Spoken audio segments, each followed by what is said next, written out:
أما بعد فأعوذ بالله من الشيطان الرجيم بسم الله الرحمن الرحيم قد جاءكم من الله نور وكتاب مبين صدق الله العظيم وصدق رسوله النبي الكريم الأمين المكين الرؤوف الرحيم قال الله تبارك وتعالى في شان حبيبه مخبرا وآمرا إن الله وملائكته يصلون على النبي يا أيها الذين آمنوا صلوا عليه وسلموا تسليما اللهم صل على سيدنا ومولانا محمد وعلى آل سيدنا ومولانا محمد وبارك وسلم وصلي عليه الصلاة والسلام عليك يا رسول الله الصلاة والسلام عليك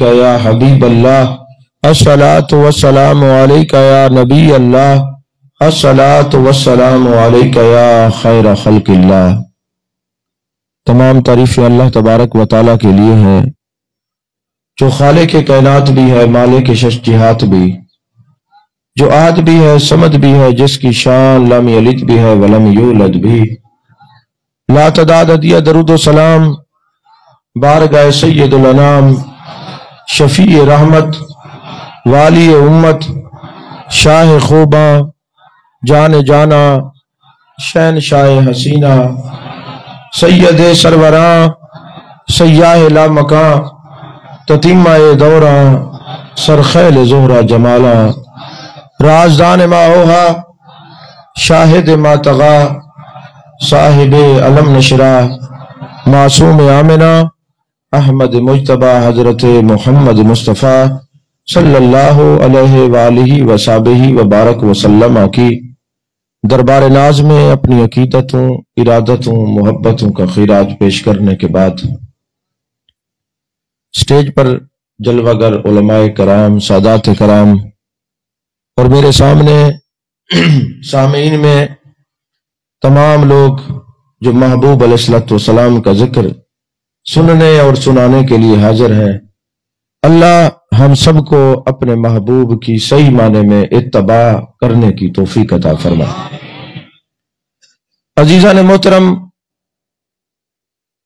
آپ کے سامنے جو قرآن مجید برہان رشید کی ایک آیت تلاوت کرنے کا شرف حاصل کیا ہے، اللہ نے ارشاد فرمایا قد جاءکم من اللہ نور و کتاب مبین، تحقیق تمہارے پاس آ گیا اللہ کی طرف سے ایک نور اور ایک روشن کتاب۔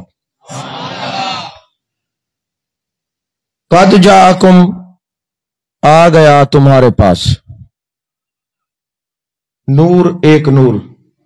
جتنے مفسرین کرام ہیں، کسی مکتبہ فکر کے ہیں، سب نے کہا نور سے مراد میرے مصطفیٰ کی ذات برکات ہے،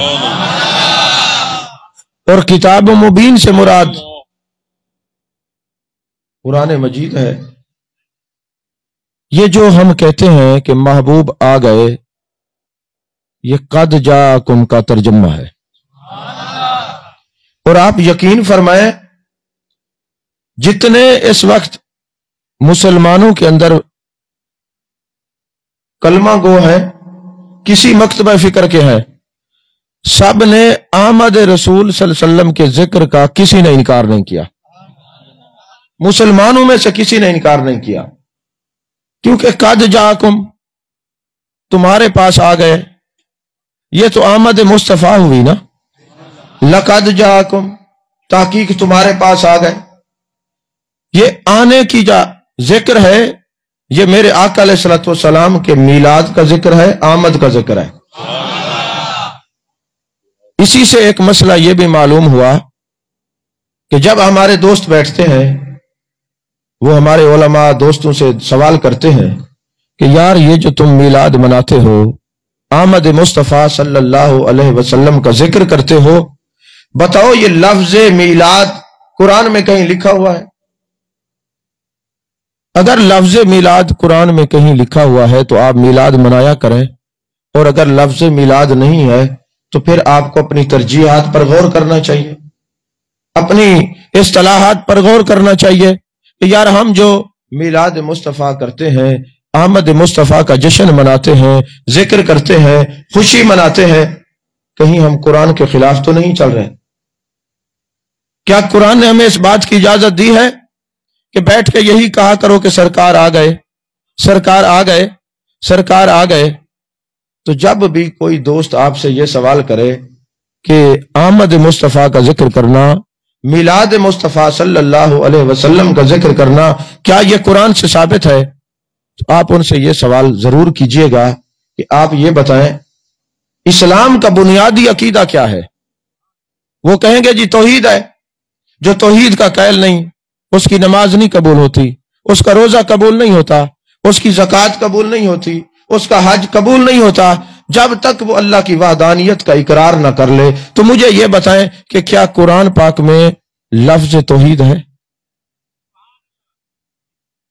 اگر آپ سے کوئی یہ سوال کرے کہ جناب لفظ میلاد دکھائیں پھر آپ میلاد منائیں، ہمیں کوئی اعتراض نہیں ہے، تو آپ بھی تو سوال کر سکتے ہیں۔ اللہ نے آپ کو غیبت اور چغلی کرنے کے لیے زبان دی ہے، نبی کا تحفظ کرنے کے لیے آپ کی زبان کام نہیں کرتی۔ تو آپ بھی تو پوچھ سکتے ہیں کہ یار لفظ میلاد جو ہے یہ قرآن سے، آپ نے یہ سوال کیا ہے کہ بتائیں لفظ میلاد قرآن میں ہے، تو آپ بھی یہ بتائیں لفظ توحید قرآن میں ہے؟ وہ کہیں گے جی قل هو اللہ احد، یہ توحید نہیں تو کیا ہے؟ وَإِلَٰهُكُمْ إِلَٰهٌ وَاحِدٌ، یہ توحید نہیں تو کیا ہے؟ تو آپ بھی کہہ دیں یہ قد جاءکم، یہ میلاد نہیں تو کیا ہے؟ لقد جاءکم، یہ میلاد نہیں تو کیا ہے؟ آمد مصطفیٰ صلی اللہ علیہ وسلم کا ذکر کرنا، یقین فرمائیں کسی مکتبہ فکر کے کسی بڑے عالم نے اس کا انکار نہیں کیا۔ اہل حدیثوں کا ایک بہت بڑے عالم ہیں جن کا نام ہے نواب صدیق حسن بھوپالی۔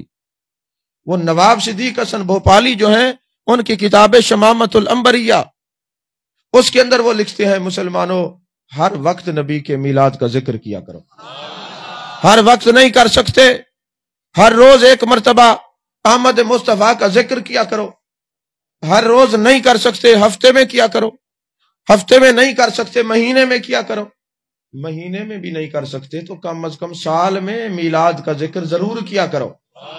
یہ ان کے اہل حدیثوں کے بہت بڑے عالم ہیں، شمامۃ الانبریہ ہے، کتاب میرے پاس موجود ہے، حوالہ دکھانے کا پابند ہوں۔ تو وہ کہتے ہیں کہ اگر تم کہیں محفل میلاد کا ذکر کر رہے ہو، مجمع پہ نظر دوڑانا، اگر کسی کو نبی کا ذکر سن کر اس کے چہرے کے اوپر روشنی نہیں تو سمجھ لیں اس کے جو سینے میں دل ہے وہ کسی مسلمان کا دل نہیں ہے۔ توجہ ہے آپ کی؟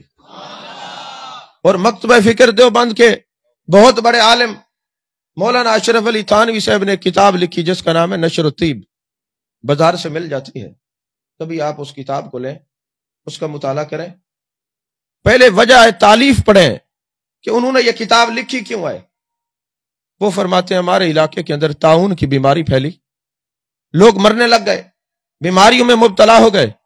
مجھے اس وقت یاد آیا کہ جہاں ذکر رسول ہو وہاں بیماریاں ٹلتی ہیں، صلی اللہ علیہ وسلم۔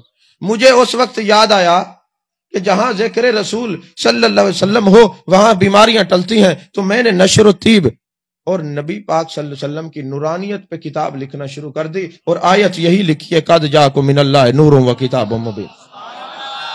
انہوں نے کہا نور سے مراد میرے مصطفیٰ کریم صلی اللہ علیہ وسلم کی ذات بابرکات ہے۔ وہ لکھتے ہیں جس دن میں نے کتاب لکھنا شروع کی اس دن سے وہ جو اموات ہو رہی تھی طاعون کی بیماری سے وہ رک گئی، اور ایک دن میں نے وہ کتاب لکھنا چھوڑ دی۔ بھئی تجربہ کرتے ہیں، جس دن میں نے پھر وہ کتاب نہیں لکھی، پھر اموات شروع ہو گئی، تو مجھے یہ پتہ چل گیا، یہ تجربے سے بات ثابت ہو گئی، جہاں ذکر رسول ہو وہاں بیماریاں نہیں آتی۔ میں نے کیا کہا؟ جہاں ذکر رسول ہو وہاں بیماریاں نہیں آیا کرتی، بیماریاں دور ہو جاتی ہیں ذکر رسول صلی اللہ علیہ وسلم سے۔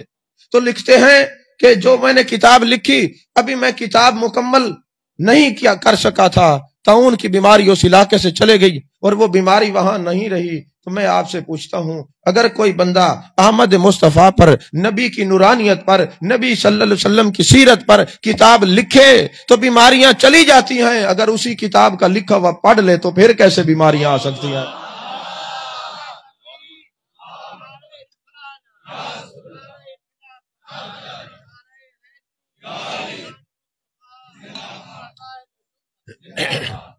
توجہ ہے آپ کی؟ تو عزیزان محترم، حضرت شاہ عبدالحق محدث دہلوی علیہ رحمہ، جن کو سب مانتے ہیں، اور یہ شاہ عبدالحق محدث دہلوی علیہ رحمہ وہ شخصیت ہیں جو علم الحدیث لے کے پہلے وہ عالم ہیں جو برے صغیر میں علم الحدیث لائے ہیں۔ تصوف اس برے صغیر میں پہلے پہنچا۔ خواجہ معین الدین چشتی اجمیری رحمت اللہ نے 90 لاکھ کو کلمہ پڑھایا۔ علم تصوف برے صغیر میں پہلے آیا ہے، علم الحدیث بعد میں آیا ہے۔ جو علم الحدیث لائے ہیں برے صغیر میں، اس عالم کا نام شاہ عبدالحق محدث دہلوی ہے۔ اور آج بھی ہم جب عرب ممالک میں جاتے ہیں نا، وہ لوگ ہمیں کہتے ہیں جی آپ کے پاس شاہ عبدالحق محدث دہلوی کی سند الحدیث ہے، ہم فخر سے کہتے ہیں ہاں جی ہم ان کے شاگردوں کے شاگردوں کے شاگرد ہیں۔ وہ کہتے ہیں آپ سند حدیث ہمیں بھی دے دیں، ہم بھی فخر کریں گے ہم بھی شاہ عبدالحق کے شاگرد ہیں۔ وہ شاہ عبدالحق محدث دہلوی علیہ رحمہ، آپ لکھتے ہیں، فرماتے ہیں میں نماز پڑھتا ہوں، روزہ رکھتا ہوں، زکوٰۃ دیتا ہوں، حج ادا کرتا ہوں، سب کچھ میں نے کیا۔ ریاض الجنہ میں بیٹھ کر کئی سال تک حدیث پڑھائی ہے۔ اور ایک دن بیٹھے ہوئے تھے، بین النوم والیقظہ کی کیفیت طاری ہوئی، جانے جانا جانے کائنات مصطفیٰ جان رحمت صلی اللہ علیہ وسلم کے دیدار نصیب ہوا۔ آپ نے فرمایا شاہ عبدالحق برے صغیر چلے جاؤ، وہاں علم الحدیث کی تعلیم دو، وہاں بڑی ضرورت ہے۔ عرض کرنے لگے یا رسول اللہ صلی اللہ علیہ وسلم، غلام جو ہے غلاموں کا کام ہے غلامی کرنا، لیکن حضور ایک عرض تھی، یہاں بیٹھتا ہوں ریاض الجنہ میں، جنت میں بیٹھتا ہوں، پھر حدیث پڑھاتا ہوں، جب دل کرتا ہے میں در و دیوار کو دیکھتا ہوں، گنبد خضرا کو دیکھتا ہوں۔ آقا اگر آپ مجھے یہیں پر بھی قبول فرما لیں تو بڑی بات ہوگی۔ میرے آقا نے فرمایا وہاں علم الحدیث کی ضرورت ہے عبدالحق، تمہیں جانا پڑے گا، لیکن یہاں رہنے میں اور وہاں رہنے میں فرق یہ ہے، یہاں جب بیٹھتے ہو تم در و دیوار کو دیکھتے ہو، وہاں جب بھی ہماری یاد آئے آنکھیں بند کرنا اپنے سرکار کو دیکھو گے، ہم تجھے اپنا دیدار کروائیں گے، ہم دیدار کروائیں گے۔ وہ شاہ عبدالحق محدث دہلوی علیہ رحمہ وہ فرماتے ہیں مجھے اگر ناز ہے نا تو اپنی ایک نیکی پر ہے، وہ یہ ہے کہ میں سال بعد محبوب کا میلاد مناتا ہوں، سلام اور قیام کا انتظام کرتا ہوں۔ ذکر رسول چاہے وہ درود و سلام کی صورت میں ہو، چاہے وہ ذکر رسول میلاد کی صورت میں ہو، چاہے آپ یہ کہہ دیں کہ محبوب کے ودھا کا چہرہ ہے، واللیل کی زلفیں ہیں، ما زغل بصر وما طغی کے کاجل والی آنکھیں ہیں، ید اللہ والے ہاتھ ہیں، لسان اللہ والی زبان ہے، علم نشرہ والا سینہ ہے۔ آپ نبی کے معجزات کمالات بیان کریں، جیسے بھی ذکر کریں، اللہ وہ ذکر قبول کرتا ہے، ذکر رسول رد ہی نہیں ہوتا۔ عزیزان محترم، اور پھر ابن جوزی نے لکھا، بڑے بڑے علماء نے لکھا، انہوں نے کہا ہمارا یہ تجربہ ہے جس گھر میں ذکر رسول صلی اللہ علیہ وسلم ہوتا ہے 1 سال تک وہاں رزق تنگ نہیں ہوتا، کوئی حادثہ نہیں ہوتا۔ تو میرے آقا علیہ الصلوۃ والسلام کا ذکر جو ہم کرتے ہیں، اللہ نے فرمایا ورفعنا لک ذکرک، محبوب ہم نے آپ کی خاطر آپ کا ذکر بلند کیا ہے، آپ کی خاطر آپ کا ذکر کیا ہے۔ یہ کاف کی ضمیر کا مرجع ذات مصطفیٰ صلی اللہ علیہ وسلم ہے۔ اور مفسرین نے کہا اللہ یہ بھی فرما دیتا ورفعنا ذکرک، ہم آپ کا ذکر بلند کر رہے ہیں، یہ ورفعنا لک ذکرک کیوں ہے؟ آپ کی خاطر آپ کا ذکر کیوں بلند کر رہے ہیں؟ فرمایا وجہ یہ ہے اللہ کے نگاہ علم میں ہوگا، کل کو میرے نبی کے دیوانے پروانے مستانے بیٹھ کے ذکر رسول کی محافل سجائیں گے، اگر کوئی انکار کرے گا تو میں یہ اپنے نبی کے قلب نازنی کو تسلی دے دوں، محبوب اگر کوئی آپ کا ذکر گھٹاتا ہے لاکھ گھٹائے، یہ تو دیکھو آپ کا ذکر بڑھانے والا خود رب العالمین ہے۔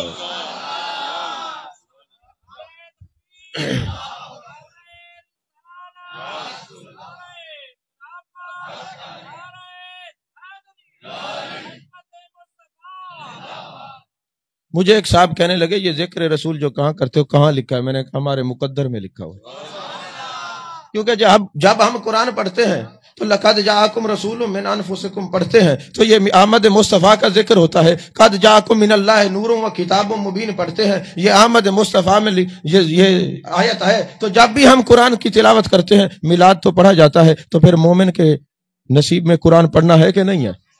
تو جب بھی قرآن پڑھیں گے تو آپ یہ آیت تو پڑھنی پڑے گی آپ کو. اگر آپ نے سورہ توبہ پڑھنی ہے، نماز پڑھنی ہے، تب آپ کو پڑھنا پڑے گا. اگر گھر میں تلاوت کرنی ہے تو لقد جاءکم رسول من انفسکم عزیز علیہ ما عنتم حریص علیکم بالمؤمنین رؤوف الرحیم پڑھنا پڑے گا. یہ قد جاءکم من اللہ نور و کتاب مبین پڑھنا پڑے گا. اگر آپ قرآن پڑھتے ہیں تو ان اللہ و ملائکتہ یصلون علی النبی یا ایھا الذین آمنوا صلوا علیہ وسلموا تسلیما پڑھنا پڑے گا. اگر آپ قرآن پڑھتے ہیں تو وما ارسلناک الا رحمۃ للعالمین پڑھنا پڑے گا. اگر آپ قرآن پڑھتے ہیں تو یا ایھا النبی انا ارسلناک شاہدا پڑھنا پڑے گا. اگر آپ قرآن پڑھتے ہیں تو انا اعطیناک الکوثر پڑھنا پڑے گا. یہ سارا ذکر رسول ہی تو ہے، اور کیا ہے.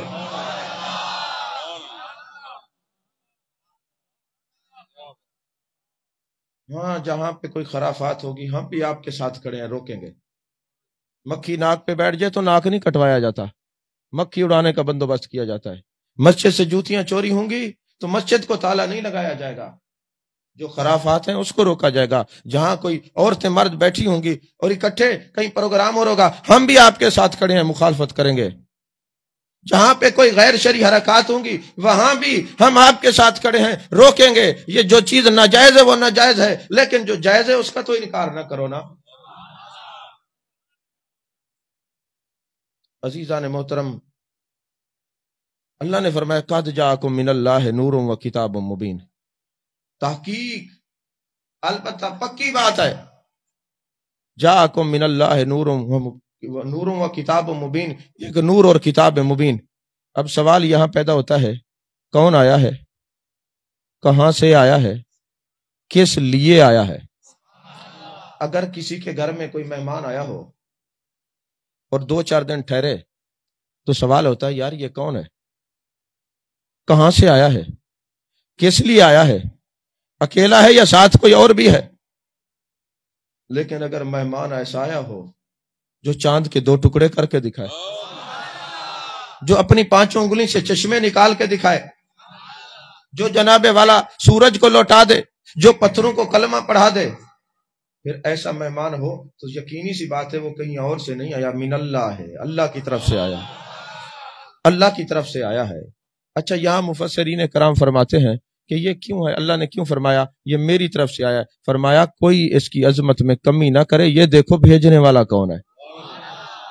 یہ اللہ کی طرف سے آیا ہے، بھیجنے والا کون ہے، رب العالمین ہے، اور آنے والا نور ہے، اور کتاب مبین لایا ہے. وہ کتاب بھی نور ہے، میرے مصطفیٰ صلی اللہ علیہ وسلم بھی نور ہیں. یہ یاد رکھیں کہ جیسے قد جاءکم من اللہ نور و کتاب مبین ہے، جو قرآن پاک جب نازل ہوا صاحب قرآن بھی وہی انوار و تجلیات ساتھ لایا ہے. جب آپ قرآن پڑھتے ہیں، قرآن کی تلاوت کرتے ہیں، جو اللہ تبارک و تعالیٰ کی نورانیت اور روحانیت تمہارے مقدر اور حصے میں آتی ہے، وہی حصہ نبی پاک صلی اللہ علیہ وسلم کی ذات سے بھی وافر ہمیں ملتا ہے. جہاں قرآن ہوتا ہے وہاں صاحب قرآن ہوتا ہے، جہاں صاحب قرآن ہوتے ہیں وہیں قرآن ہوتا ہے. اب اللہ تبارک و تعالیٰ نے اپنے محبوب کو یہ عظمت بخشی ہے. محبوب جو میں شان قرآن کو عطا کروں گا وہی شان آپ کو بھی عطا کروں گا. اگر آپ قرآن کا مطالعہ کرتے ہیں تو آپ کو یہ پتہ چلے گا. اللہ نے فرمایا قد جاءکم من اللہ نور و کتاب مبین، اور صاحب قرآن کے بارے میں فرمایا وانزلنا الیکم نورا مبینا.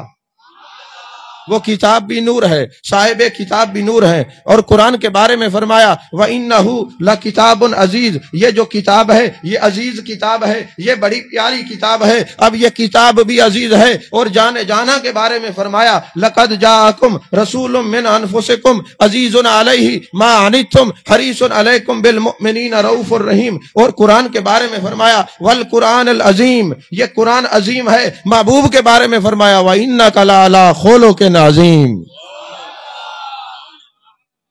قرآن بھی عظیم ہے، محبوب آپ کا خلق بھی عظیم. فرمائے وَنُنَزِّلُ مِنَ الْقُرْآنِ مَا هُوَ شِفَاءٌ وَرَحْمَةٌ لِّلْمُؤْمِنِينَ. یہ قرآن مومنوں کے لیے شفا ہے، رحمت ہے.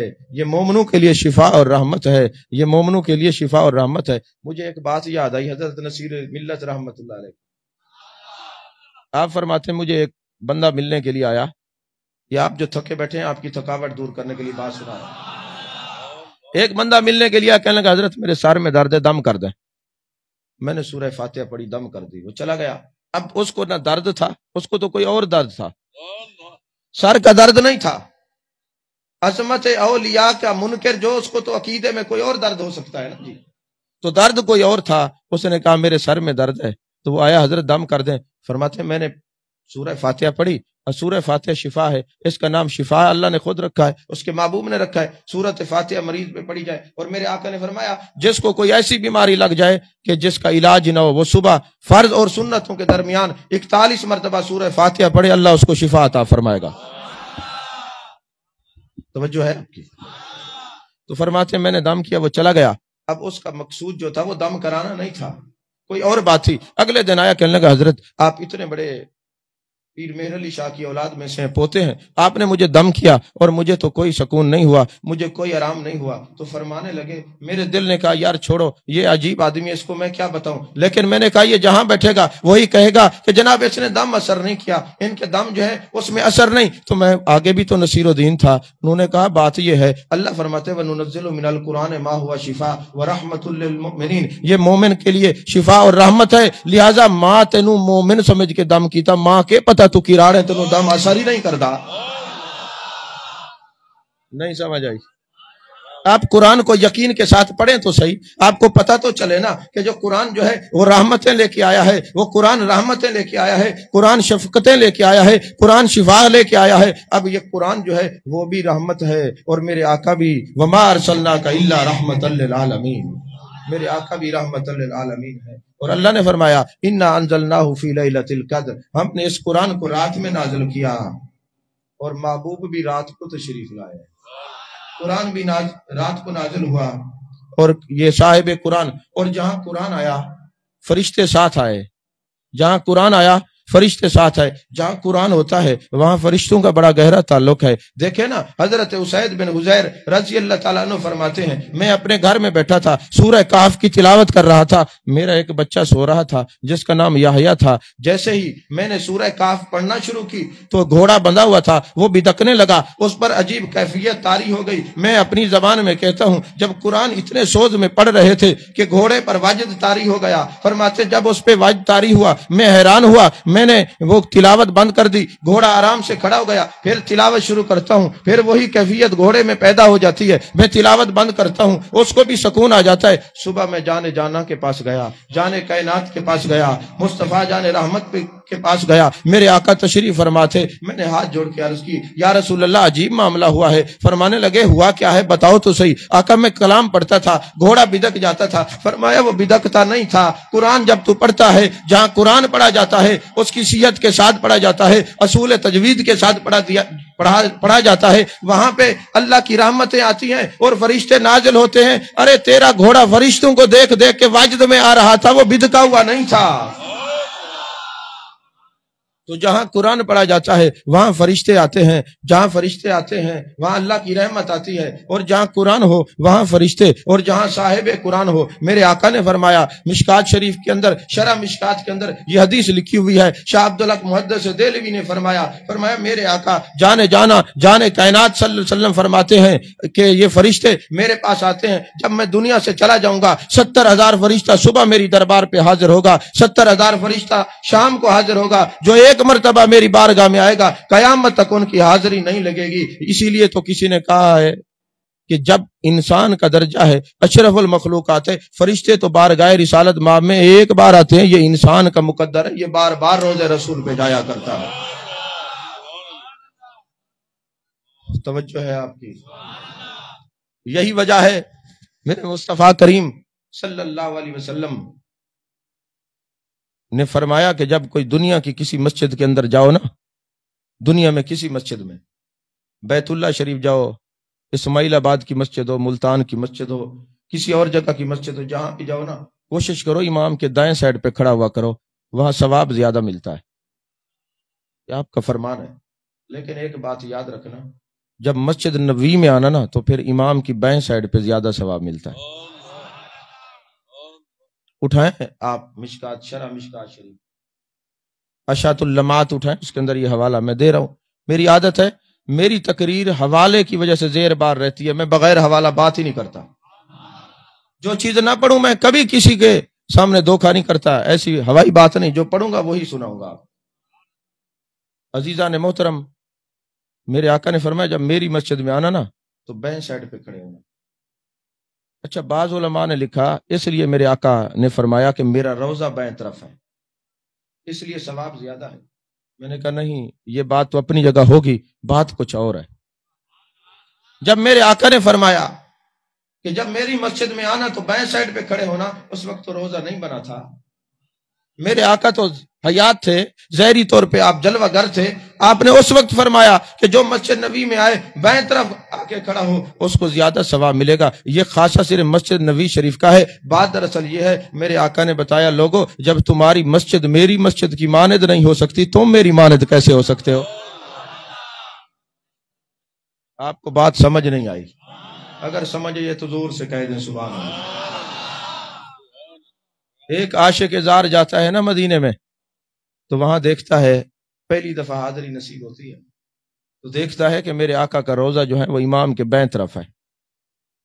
اب دل کے اوپر ایک عجیب کیفیت طاری ہوئی کہ یار دائیں طرف کا جو ہے نا بڑی فضیلت ہے، روٹی ہم دائیں ہاتھ سے کھاتے ہیں، ہاتھ ہم دائیں ہاتھ سے ملاتے ہیں، دائیں طرف کی بڑی فضیلت ہے، لیکن جانے جانا کا روزہ مبارک بائیں طرف ہے۔ آخر وجہ کیا ہے؟ بیٹھ گئے ریاض الجنہ میں، آنکھیں بند تھیں، پھر آنکھیں ایسی بند ہوئی کہ اندر کی آنکھیں کھل گئیں، قسمت نے ساتھ دیا، جانے جانا کی زیارت ہوئی، میرے آقا کی جلوہ گری ہوئی۔ میرے آقا نے سوال کیا، اے میرے عاشق، آنے والے عاشق، یہ بتا تیرا یہ جو پورا جسم ہے یہ ایک عمارت کی مانند ہے، یہ بلڈنگ ہے، یہ بتا اس میں سب سے اہم حصہ کون سا ہے؟ انہوں نے عرض کیا حضور دل ہے۔ فرمایا دل کس طرف ہے؟ کہا بائیں طرف ہے۔ کہا جان لو اگر دل بائیں طرف ہے تو دل بھر کا ڈیرا بھی تو بائیں طرف ہی ہوگا نا۔ عزیزان محترم، جہاں قرآن ہوتا ہے وہاں فرشتے آتے ہیں، جہاں صاحب قرآن ہے وہاں فرشتے آئے ہیں۔ قرآن بھی رات کو نازل ہوا اور صاحب قرآن بھی رات کو نازل ہوئے، تشریف لائے، جلوہ گری ہوئی، آپ کی ولادت ہوئی۔ اب دو راتیں ہیں، ایک ہے لیلۃ القدر، ایک ہے لیلۃ المیلاد۔ امام قسطلانی کو پڑھیں، آپ کو پتہ چلے، تاریخ الخمیس اٹھائیں، آپ کو پتہ چلے، سبل الہدی والرشاد اٹھائیں، یہ ساری سیرت کی کتابیں ہیں، آپ کو معلوم ہو امام قسطلانی نے کیا لکھا۔ فرماتے ہیں جو لیلۃ القدر ہے نا، اس سے لیلۃ المیلاد افضل رات ہے۔ اپنی طرف سے نہیں کہہ رہا، اتنے بڑے عالم جو حجت ہیں، حجت امام قسطلانی، وہ شرح بخاری لکھنے پہ آئے تو لگتا ہے پوچھ کے جانے جانا سے لکھی ہے، اتنا عشق سمو دیتے ہیں۔ سیرت النبی کی کتاب لکھی تو پتہ چلتا ہے کہ پوچھ کے محبوب آپ کی زلفوں کا ذکر ایسے کر دوں، محبوب آپ کے چہرے کا ذکر ایسے کر دوں، محبوب آپ کے ید اللہ والے ہاتھوں کا ذکر ایسے کر لوں، محبوب آپ کا یہ معجزہ، یہ آپ کی عظمت، یہ آپ کی شان۔ وہ امام قسطلانی فرماتے ہیں راتیں دو ہیں، ایک لیلۃ القدر ہے، ایک لیلۃ المیلاد ہے۔ فرماتے عاشقوں سے پوچھتے ہو تو لیلۃ المیلاد لیلۃ القدر سے افضل ہے۔ کہا کس لیے؟ کہا لیلۃ القدر میں قرآن آیا ہے، لیلۃ المیلاد میں صاحب قرآن آیا ہے۔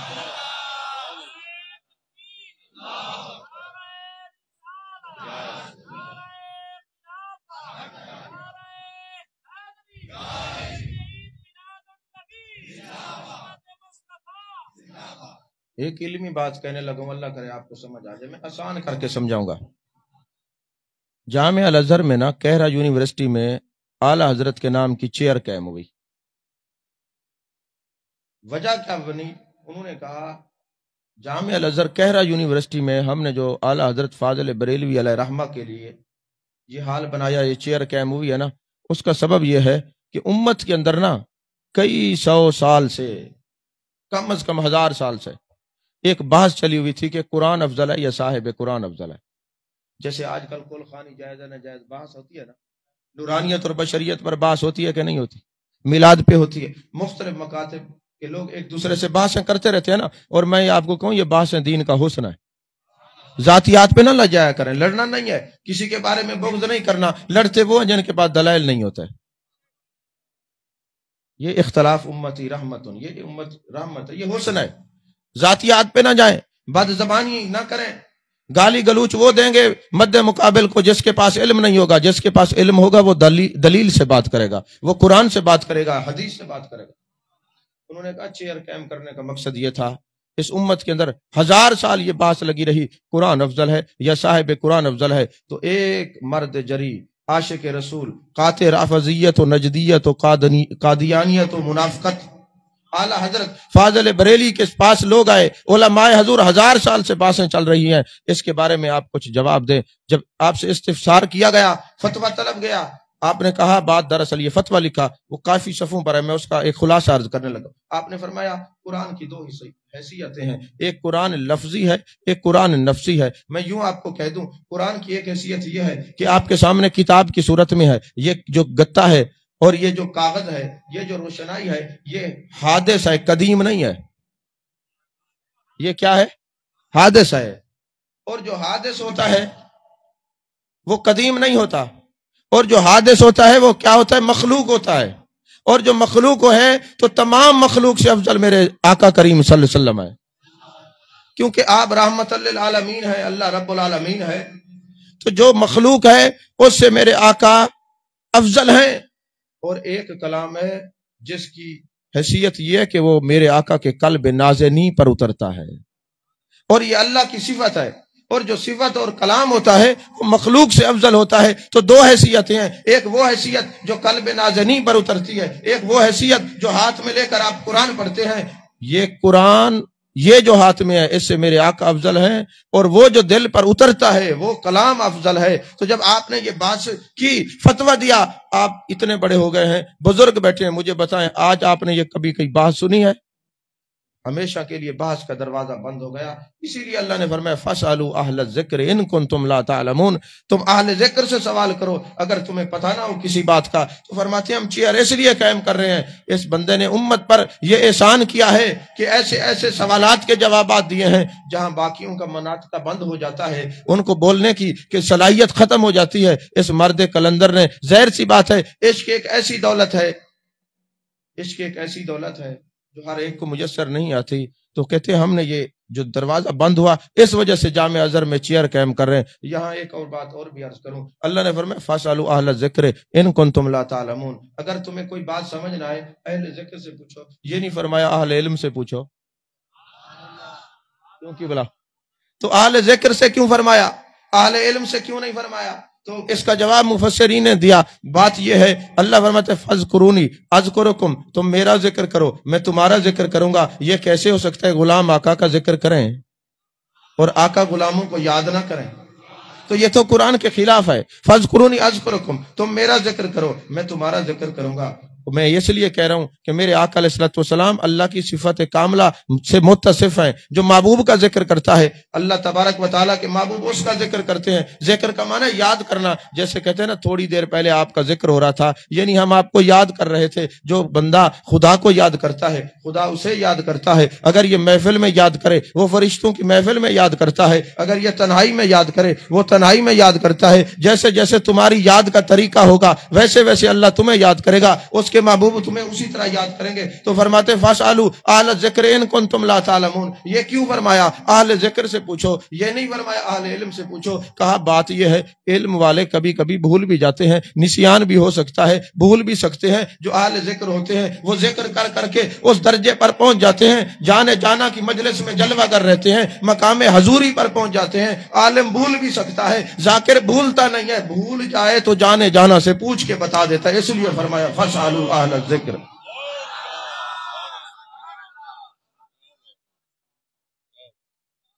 عزیزان محترم، میرے آقا علیہ الصلوۃ والسلام کے غلاموں، فرماتے لیلۃ المیلاد افضل ہے۔ امام کستلانی کو پڑھ رہے تھے، فرمایا کس لیے؟ کہا لیلۃ القدر میں قرآن آیا، لیلۃ المیلاد میں صاحب قرآن آئے، لیلۃ القدر میں فرشتے آتے ہیں، اور لیلۃ المیلاد میں محبوب کی جلوہ گری ہوئی ہے۔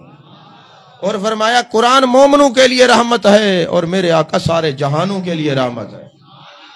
میرے آقا سارے جہانوں کے لیے رحمت ہے، میرے آقا سارے جہانوں کے لیے رحمت ہے۔ یہاں سوال یہ پیدا ہوتا ہے، چلیں یار ٹھیک ہے امام کستلانی نے لکھا تو ہمیں یہ بات سمجھ آ گئی ہے، لیکن آپ ہمیں یہ ارشاد فرمائیں کہ یہ لیلۃ المیلاد تو آپ ہر سال مناتے ہیں، تو یہ ایک دفعہ یہ میلاد والا آیا آپ لوگ جڑ گئے، ہر سال ربیع الاول میں میلاد منا رہے ہیں، تو میں کہتا ہوں قرآن بھی تو ایک دفعہ آیا ہے، ہر سال لیلۃ القدر کیوں مناتے ہو؟ تو جس طرح لیلۃ القدر منائی جائے گی اسی طرح لیلۃ المیلاد بھی قیامت تک منائی جائے گی۔ عزیزان محترم، میرے آقا علیہ الصلوۃ والسلام کے غلاموں، میرے آقا نے فرمایا ترغیب و ترہیب کی حدیث پاک ہے، فرمایا جو بندہ قرآن پڑھتا ہے، ہر وقت قرآن ہی پڑھتا رہتا ہے، اس کو دعا مانگنے کا ٹائم نہیں آتا، ملتا ہی نہیں، وہ قرآن کا عاشق ہے، ہر وقت قرآن سے محبت رکھتا ہے، تو پھر کیا ہوتا ہے؟ بن مانگے اللہ اس کو عطا کرتا ہے۔ یعنی وہ قرآن کے خیال میں رہے، اللہ اس کا خیال کرے گا۔ جو قرآن کے خیال میں رہے گا اللہ اس کا خیال کرے گا۔ تو پتہ چلا خیال قرآن سے رزق میں اضافہ، عظمت بلند، رفعت بلند، شان بلند، وسعتیں، برکتیں ملتی ہیں۔ اگر قرآن کا خیال آئے تو بن مانگے ہر چیز ملتی ہے، اور اگر صاحب قرآن کا خیال آئے تب بھی بن مانگے ہر چیز ملتی ہے۔ صاحب قرآن کا خیال آئے۔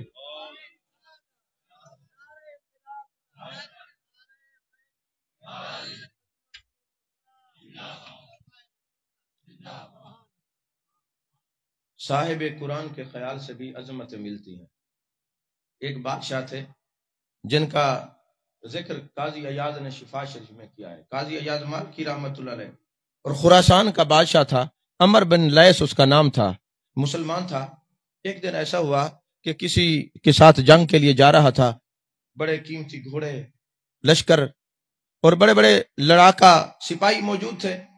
عمر بن لیث کو کھڑے کھڑے نا ایک خیال آیا، کاش میں زمانہ مصطفیٰ میں ہوتا، اور اسی طرح کرو فرض سے رہتا، اسی طرح مجھے کائنات کی یہ ساری نعمتیں میسر آتی تو میں بھی جانے جانا کے ساتھ جاتا، میں جنگ بدر میں جاتا، جنگ احد میں جاتا، جنگ خندق میں جاتا، میں یرموک میں جاتا، میں تبوک میں جاتا، میں حدیبیہ میں ساتھ ہوتا۔ بس یہ کہا تو آنکھوں سے آنسو چھلک پڑے کہ کاش میں زمانہ مصطفیٰ میں ہوتا، کاش میں زمانہ مصطفیٰ صلی اللہ علیہ وسلم میں ہوتا، جانے جانا کہ نظروں کے سامنے ہوتا، ودوہا کے چہرے والے محبوب کے سامنے ہوتا، واللیل کی زلفوں والے محبوب کے سامنے ہوتا، ما زاغ البصر وما طغی کی کاجل والے آنکھوں والے محبوب کے سامنے ہوتا۔ یہ خیال آیا، یہ خیال آتے ہی آنکھوں سے آنسو روا ہو گئے۔ رات کو سوتا ہے، جانے جانا کی زیارت ہوتی ہے، فرماتے عمر بن لیث تو نے یہ خیال کیا کاش میں زمانے مصطفیٰ میں ہوتا، اسی طرح میں مدد کرتا، جا تیری یہ ادا، یہ خیال مجھے اتنا پسند آیا ہے کہ ہم نے تجھے بغیر حساب کے جنت ہی کروا دیا ہے۔ اللہ تجھے بغیر حساب کے جنت میں بھیجے گا۔ وہ اور ہوں گے جنہیں موت آ گئی ہوگی، خیال یار سے پائی ہے زندگی میں نے۔ ارے خیال مصطفیٰ اپنی مرضی سے نہیں آتا، اگر وہ نہ چاہیں تو کوئی بندہ خیال مصطفیٰ میں نہ جی سکتا ہے، نہ مر سکتا ہے، نہ چل سکتا ہے۔ توجہ ہے آپ کی؟ اللہ نے قرآن کے بارے میں فرمایا اِنَّا نَحْنُ نَزَّلْنَا الذِّكْرَ وَإِنَّا لَهُ لَحَافِظُونَ۔ حافظ جو سامنے بیٹھے ہیں نا، اگر میں بھول جاؤں تو مجھے بتا دینا، کیونکہ میری نیند پوری نہیں ہے، اور پھر ابھی ابتدا ہے میرا، بس عجیب ہوا، گلا خراب ہو گیا، ڈاکٹر کہتے ہیں آپ تقریر 2-4 دن نہ کریں۔ میں نے کہا اب میں تقریر چھوڑ نہیں سکتا کیونکہ ایک دن بھی فارغ نہیں ہے، تو اس لیے آپ دعا کریں گے اللہ خیر فرمائے۔ تو چونکہ نیند پوری نہ ہو، بعض اوقات بات بھول جاتا ہے بندہ، آیات بھی بھول جاتا ہے، تو آپ جو حافظ بیٹھے ہیں وہ ذرا الرٹ رہا کریں، میں بھول جاؤں تو بتا دینا ہے۔ بتانے سے میں ناراض نہیں ہوتا، مجھے خوشی ہوتی ہے۔ ہاں جی، نہ بھولنا صرف میرے آقا کا خاصہ ہے، بھول جانا ہر انسان کی خاصیت ہے۔ بھول جانا ہمارا بھول جانا خاصہ ہے، آقا کا خاصہ نہیں۔ نہ بھولنا میرے آقا کا خاصہ ہے۔ آپ سویرے کہیں گے نہیں قرآن میں تو ہے سنقرئک فلا تنسیٰ الا ما شاء اللہ، اللہ نے فرمایا محبوب آپ اپنی مرضی سے نہیں بھولتے، تو رات تو ڈاکٹر صاحب کہہ گئے کہ جی وہ نہیں بھولتے، تو یہاں لکھا ہوا ہے بھولتے ہیں۔ میں نے کہا تم قرآن تو پڑھو، آگے تو پڑھو نا، اللہ نے کیا فرمایا سنقرئک فلا تنسیٰ، محبوب آپ خود نہیں بھولتے جب تک آپ کا رب نہ بلائے، الا ما شاء اللہ، جب تک آپ کا رب نہ بلائے آپ نہیں بھولتے۔ اچھا یہاں عشق کی بات ہے، اگر کہیں تو اجازت دیں تو بحث کر، ابھی خطاب شروع نہیں ہوا، ابھی آپ کا موڈ دیکھ رہا ہوں میں۔ یہ قرآن اور صاحب قرآن کا تعلق دیکھیں نا، روزانہ نئی تقریر ہوتی ہے کہ نہیں ہوتی؟ یہ آپ لوگوں کی وجہ سے ہے۔ اللہ نے فرمایا سنقرئک فلا تنسیٰ الا ما شاء اللہ، محبوب آپ خود نہیں بھولتے جب تک آپ کا رب نہ بلائے۔ محبوب نہیں بھولتے، کیوں نہیں بھولتے؟ اس لیے کہ بھولنا نسیان سے ہے، اور یہ عیب ہے۔ نبی وہ ہوتا ہے جو بے عیب ہو، جو ہر عیب سے پاک ذات ہو، اس کو نبی کہتے ہیں۔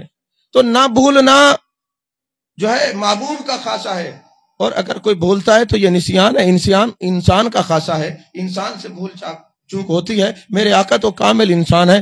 اگر آپ اپنی مرضی سے نہ بھولتے تو لوگ کیا کہتے ہیں کہ جناب آپ کامل انسان نہیں۔ محبوب آپ کو بھلاتا اس لیے ہوں تاکہ پتہ چلے انسانوں میں کامل آپ ہیں۔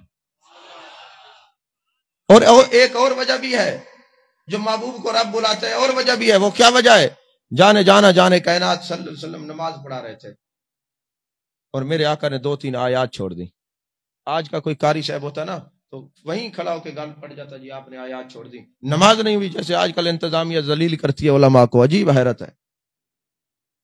تو کھڑے ہو جاتے، لیکن پیچھے صحابہ تھے، ادب کی جماعت کا نام صحابہ ہے۔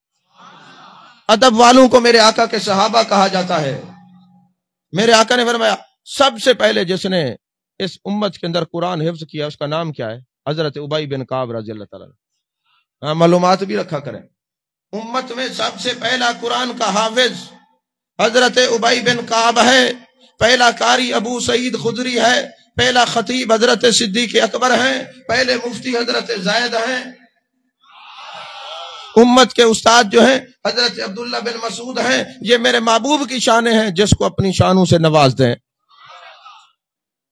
پہلے مفسر حضرت عبداللہ بن عباس ہے۔ تو میرے آقا نے فرمایا ابی بن کعب کھڑے ہو جاؤ۔ حضرت ابی بن کعب کھڑے ہو جاتے ہیں، جی حضور میں نے 2-3 آیات بینات چھوڑ دی، تم نے لقمہ کیوں نہیں دیا؟ تم نے بتایا کیوں نہیں؟ اب صحابی نے اس آیت کو پڑھا تھا، جواب دی اے جانے کائنات صلی اللہ علیہ وسلم، اللہ نے فرمایا سنقریؤک فلا تنسى الا ما شاء اللہ۔ محبوب آپ خود نہیں بھولتے جب تک آپ کا رب نہ بلائے۔ محبوب آپ خود نہیں بھولتے، اب آپ کا رب بلا رہا ہے تو ابی بن کعب کون ہوتا ہے جو آپ کو لقمہ دے؟ کون ہوتا ہے جو آپ کو لقمہ دے؟ حضور دوسری وجہ یہ ہے آپ تو مختار ہیں، چاہیں کسی آیت کو ناسخ کر دیں، منسوخ کر دیں۔ میں نے کہا شاید منسوخ کر دیں اس لیے لقمہ نہیں دیا۔ وہ مولوی صاحب تھوڑی تھا کہ اختیارات مصطفیٰ پہ مناظرے کرتا، صحابی رسول تھا۔ سمجھ نہیں آئی بات آپ؟ میرے آقا بڑے خوش ہوئے۔ اچھا پھر اگلی بات یہ ہے کہ محبوب کو بلایا کیوں جاتا ہے؟ یہ میرے سامنے دور حدیث کے طلباء بیٹھے ہیں کافی سارے، ان کو جب عبارت نہ آئے نا تو ان کو استاد ڈنڈے مارتا ہے اور کہتے تمہیں شرم نہیں آتی، تم میرے سامنے بیٹھ کے بھولتے ہو۔ مار پڑتی ہے کہ نہیں پڑتی؟ جن کو مار پڑتی تھی وہ کامیاب ہوئے ہیں۔ جب سے یہ مار نہیں پیار آیا ہے تو پھر اب کسی کو عبارت بھی پڑھنی نہیں آتی۔ حالات عجیب ہو گئے۔ اب جناب والا انہوں نے فرمایا کہ حضرت ابی بن کعب کا جواب تھا حضور آپ ناسخ اور منسوخ آپ تو بااختیار ہیں، تو جب کوئی عالم کے سامنے کوئی عبارت نہ پڑھے اس کو مارتے، تجھے عبارت کیوں نہیں آتی؟ پڑھتی ہے نہ مار۔ آپ اپنے قاری کے پاس بیٹھے ہیں، قرآن بھول جائیں مار پڑتی ہے، حدیث بھول جائیں مار پڑتی ہے، اور آپ کھڑے خدا کے سامنے ہوں رکعت بھول جائے مار تو پڑھنے کا حق ہے نا؟ بات نہیں سمجھ آئی آپ کو؟ تو جب آپ خدا کے سامنے رکعت بھول جائیں تو حق تو یہ ہے کہ آپ کو مار پڑے۔ اللہ نے فرمایا میرے محبوب تم ایک بار بھول جاؤ، ہم تمہیں بھلا دیتے ہیں، ہم تمہیں بھلا دیتے ہیں۔ تم ایک دفعہ نماز میں بھول جاؤ، قیامت تک جو بھی بھولے گا میری مار سے بھی بچے گا، الٹا سنت کا ثواب بھی عطا کر دوں گا۔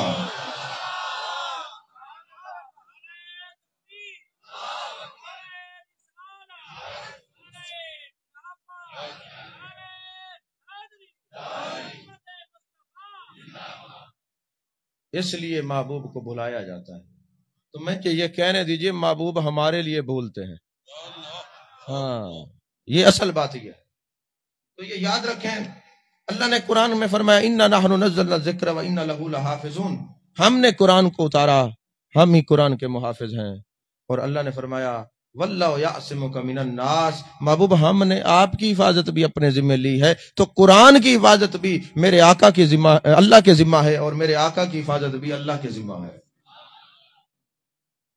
اگر آپ ناراض نہ ہوں تو میں ایک اور بات بھی کر دوں۔ آج امت کے اندر نہ لڑائی ہوتی ہے، کچھ لوگ کہتے ہیں جی رفع الیدین جو نہ کرے نا ان کی نماز نہیں ہوتی، کچھ لوگ کہتے ہیں نہیں رفع الیدین کرو۔ یہ بحثیں ہیں، اس کا میں آپ کو آسان حل بتانے لگا ہوں۔ میں دلیل سے اختلاف کرتا ہوں، ایسے زبانی کلامی نہیں۔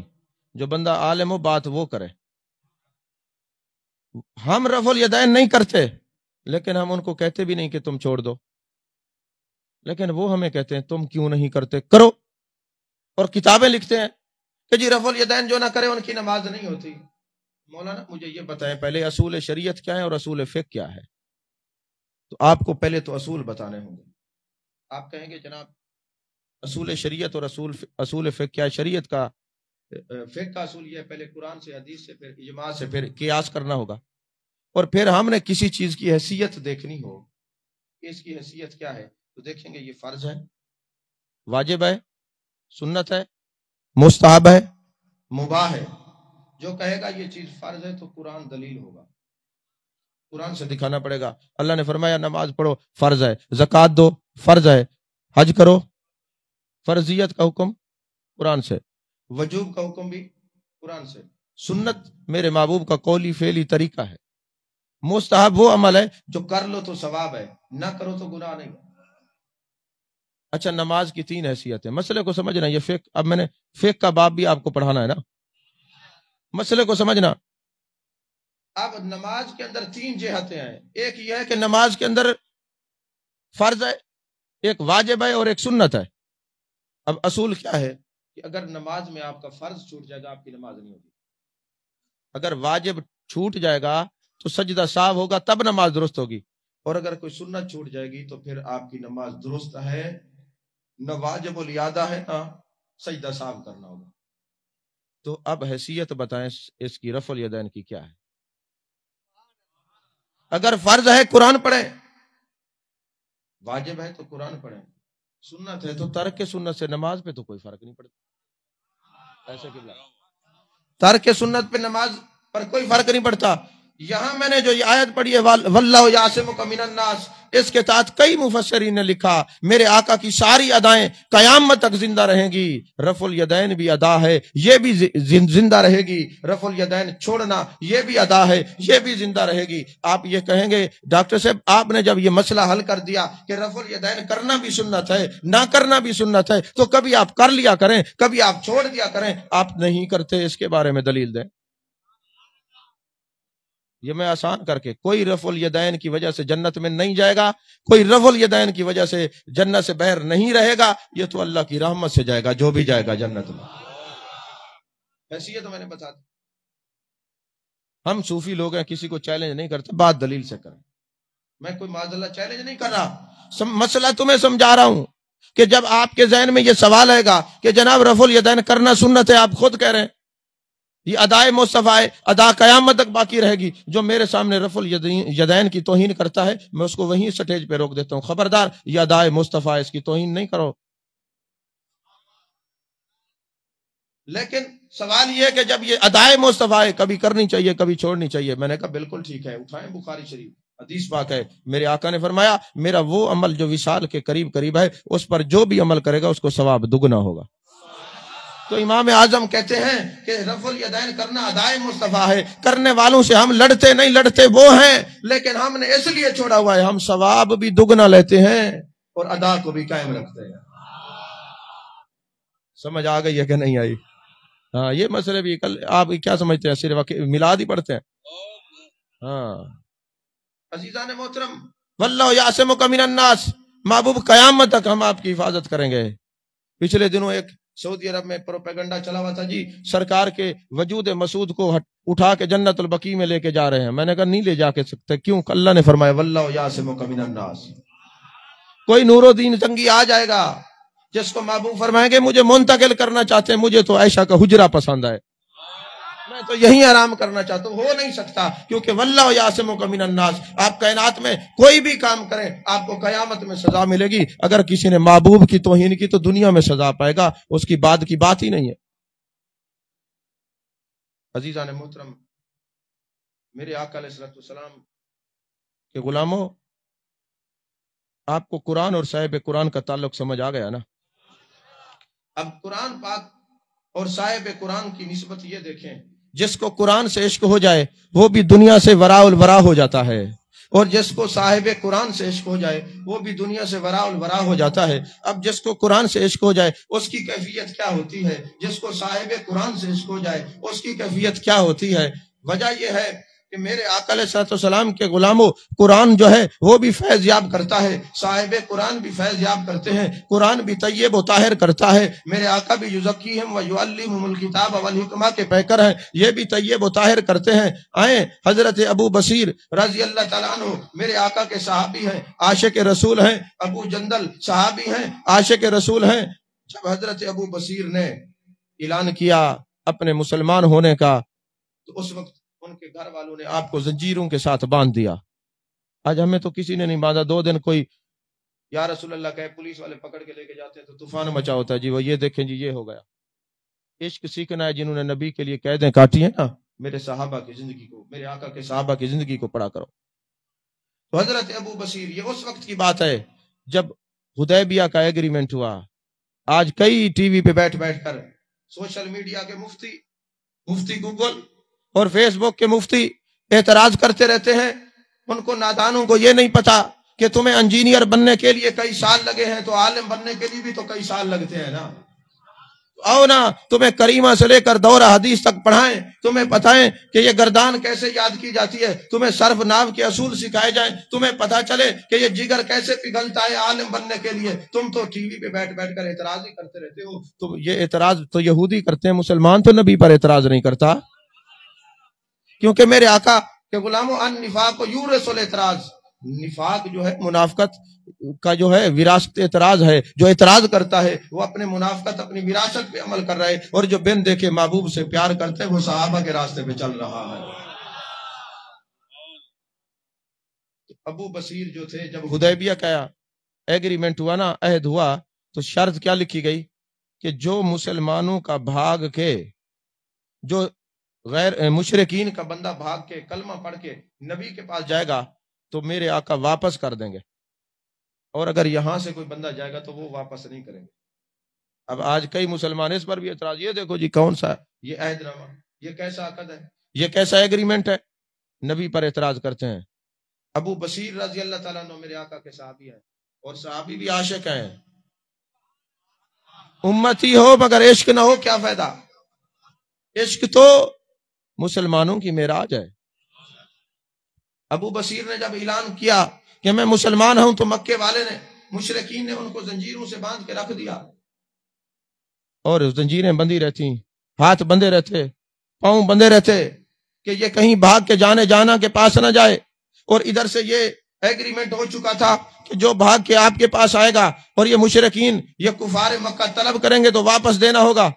بظاہر تو کتنا مشکل مسئلہ تھا، کتنا مشکل مرحلہ تھا۔ ابو بصیر رضی اللہ تعالیٰ عنہ گھر سے بھاگے، زنجیر سے ہاتھ بندھے ہوئے ہیں، اور وہ چھڑائی نہیں کہ جانا کے پاس جاؤں گا، دیکھوں گا حضور آپ کی وجہ سے یہ زنجیریں لگی ہیں، کیونکہ میرا دل ان کی گلی میں مثل تیر جاتا ہے، بہت قید کرتا ہوں بیمائے زنجیر جاتا ہے۔ حضور میں بیمائے زنجیر آپ کی بارگاہ میں آیا ہوں۔ اب ایگریمنٹ وہ جانتے تھے کہ جانا کو آپ نے یہ عہد کر رکھا ہے، جو میرے پاس آئے گا واپس کر دوں گا، جو ادھر کا بندہ مشرکین کے پاس جائے گا وہ نہیں کریں گے۔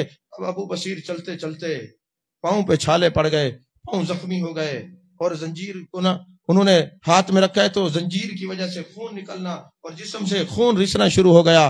ابھی وہ مدینے پہنچا تھا، میرے آقا علیہ السلام کی بارگاہ میں خدمت عالیہ میں پہنچا تھا، میرے آقا نے ابھی ابو بصیر کو دیکھا ہی تھا، میرے آقا کی آنکھوں سے آنسو رواں ہو گئے، میرے آقا کی آنکھیں اشک بار ہو گئیں۔ فرمایا ابو بصیر تم جانتے ہو ہم نے یہ ایگریمنٹ کر رکھا ہے، ہم نے یہ عقد کر رکھا ہے، ہم نے یہ عہد کر رکھا ہے، جو ہمارے پاس آئے گا واپس کر دیں گے، تم آ گئے ہو اب کیا ہوگا؟ ابھی وہ محبوب سے پوری طرح باتیں نہ کر سکا، ودھا کے چہرے کی مکمل طور پہ زیارت نہ کر سکا۔ مشرکین کے 2 سپاہی دوڑتے ہوئے آقا علیہ السلام کے پاس آئے کہ اے محمد صلی اللہ علیہ وسلم آپ نے یہ معاہدہ کر رکھا ہے کہ جو آئے گا آپ واپس کر دیں گے، تو لہٰذا ہم ابو بصیر کو لینے کے لیے آئے ہیں۔ میرے آقا نے فرمایا ابو بصیر میں نے وعدہ کر رکھا ہے تم ان کے ساتھ چلے جاؤ۔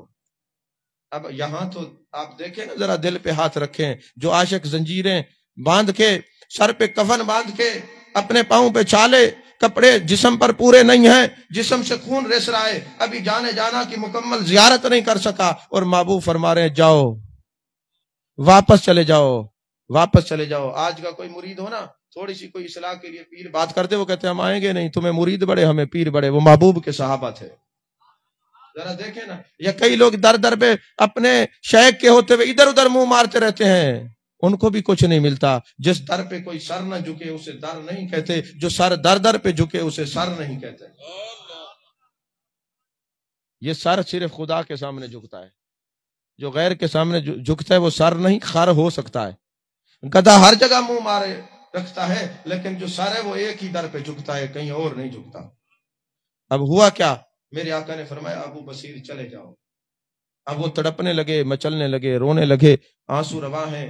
اب میرے آقا جن کے بارے میں قرآن فرماتے عزیز علیہ ما عنتم حریص علیکم بالمؤمنین رؤوف الرحیم، سادہ ترجمہ کیا بنتا ہے؟ میرے محبوب ایسے رؤوف ہیں، ایسے رحیم ہیں، جب غلاموں کو تکلیف آتی ہے تو میرے آقا کے قلب نازنین پر گراں گزرتی ہے، ایسے کریم ہے۔ اسی لیے مفسرین نے کہا یہ نہ کہا کرو مومنو ہم تنگ ہو گئے، بند گلی میں آ گئے، ہمارا کوئی نہیں۔ جب تم یہ بات کرتے ہو گنبد خضرا کے مکین کو تکلیف ہوتی ہے کہ تم نے قرآن نہیں پڑھا کہ لقد جاءکم رسول من انفسکم، تم میں وہ انفس ترین شخصیت تشریف رسول لائے ہیں کہ تمہارا جو تمہارا بوجھ ہوتا ہے وہ اپنے دل پر محسوس کرتے ہیں۔ تم نبی کے ہوتے ہوئے مومن ہو کے کہتے ہو ہمارا کوئی نہیں۔ میرے آقا کے قلب نازنین کو تکلیف پہنچتی ہے، جس کا کوئی نہیں، میں کملی والا تو اس کا ہونا۔ ایسی باتیں نہ کیا کریں۔ اور کبھی آپ لغت کی کتابیں اٹھائیں نا تو اس میں ابلیس کا معنی تلاش کریں۔ ابلیس کا معنی کیا؟ لغت والا لکھتا ہے ابلیس اس کو کہتے ہیں جو اللہ کی رحمت سے نا امید ہو جائے۔ تو جو جتنی دیر اللہ کی رحمت سے نا امید ہوتا ہے تو لغت کے اعتبار سے اس کا نام بھی بدل جاتا ہے، اس لیے لا تقنطوا من رحمت اللہ، اللہ کی رحمت سے نا امید نہیں ہوا کرتے۔ تو عزیزان محترم، حضرت ابو بصیر رضی اللہ تعالیٰ عنہ اب جانے کا انداز دیکھیے۔ آگے چلتے ہیں، پھر پیچھے دیکھتے ہیں، شاید میرے مصطفیٰ مجھے بلا لیں۔ ابو بصیر واپس آ جاؤ، میرے آقا دیکھ رہے ہیں۔ جب آگے چلتے ہیں پھر دیکھتے ہیں، پھر آگے چلتے ہیں پھر دیکھتے ہیں، شاید میرے آقا مجھے دوبارہ بلا لیں۔ لیکن میرے آقا خاموشی سے کھڑے دیکھ رہے ہیں، اس کو جاتے ہوئے دیکھ رہے ہیں۔ حضرت ابو بصیر جب چلے گئے، آپ کتب حدیث اٹھائیں، میرے آقا زمین پر بیٹھ گئے اور زاروں قطار رونے لگے۔ آپ کی آنکھیں اشک بار ہو گئیں۔ میرے مالک، میں ابو بصیر کو تیرے حوالے کرتا ہوں، اس کی حفاظت کرنا۔ اب جس وقت وہ نظروں سے اوجھل ہونے لگے، جانے جانا نے آواز دی، ابو بصیر انتظار کرنا، میرا پیغام تجھے ضرور پہنچے گا، تیرے نبی کا پیغام تجھے ضرور پہنچے گا۔ جب وہ چلے گئے، میرے آقا آنسو بہاتے رہے۔ اب جب بہر گئے نا تو وہ جو ساتھ سپاہی تھے، اس نے کہا لو بھاگ کے جس کے لیے آئے، انہوں نے یہ بھی نہیں کہا ٹھہر جاؤ ہمارے ساتھ کر دیا، یہ ہے محبت۔ جب یہ تانے دیے نا، ابو بصیر نے قیمتی جملہ کہا، اس نے کہا اے میرے دل سے نبی کی عظمت اور بڑھ گئی ہے، کم نہیں ہوئی۔ انہوں نے کہا کس لیے؟ فرماتے میری محبت عقیدت اس لیے بڑھ گئی ہے، میرا نبی معاہدے اور عہد کا کتنا پابند ہے، جو وعدہ کر لیتا ہے غیروں سے بھی کر لے تو نبھاتا ہے۔ مجھے ایک بات یاد آئی کہ جب طائف کے بازاروں میں، یہ بات یاد رکھنا میں بھول نہ جاؤں، طائف کے بازاروں میں لوگوں نے پتھر مارے، آپ کو لو لوہان کیا، تو فرشتہ آیا، یا رسول اللہ صلی اللہ علیہ وسلم اگر آپ اجازت دیں تو ہم ان کا کچومر نکال دیں۔ فرشتہ کس کے حکم سے آتا ہے؟ اللہ نے بھیجا، جاؤ پہلے میرے محبوب سے پوچھنا ہے، پہلے میرے محبوب سے پوچھنا ہے ان کے اوپر پہاڑ رکھ دیں۔ تو میرے آقا نے کیا فرمایا؟ رکھ دو۔ آپ نے فرمایا نہیں، ان پر پہاڑ نہیں رکھنا، یہ نہیں تو ان کی اولاد راہ راست پہ آ جائے گی۔ تو مجھے یہ پڑھتے ہوئے بڑی لذت آتی ہے کہ جب میرے آقا کے دشمنوں کو اللہ عذاب دینا چاہے تو محبوب سے پوچھتا ہے دے دوں عذاب؟ میرے آقا برداشت نہیں فرماتے، جب نبی کے غلاموں کو عذاب ہوگا اللہ نہیں پوچھے گا میرے مصطفیٰ فرمائیں گے یہ ان کے لیے میں ہوں، ان کے لیے میں ہوں، ان کے لیے میں ہوں۔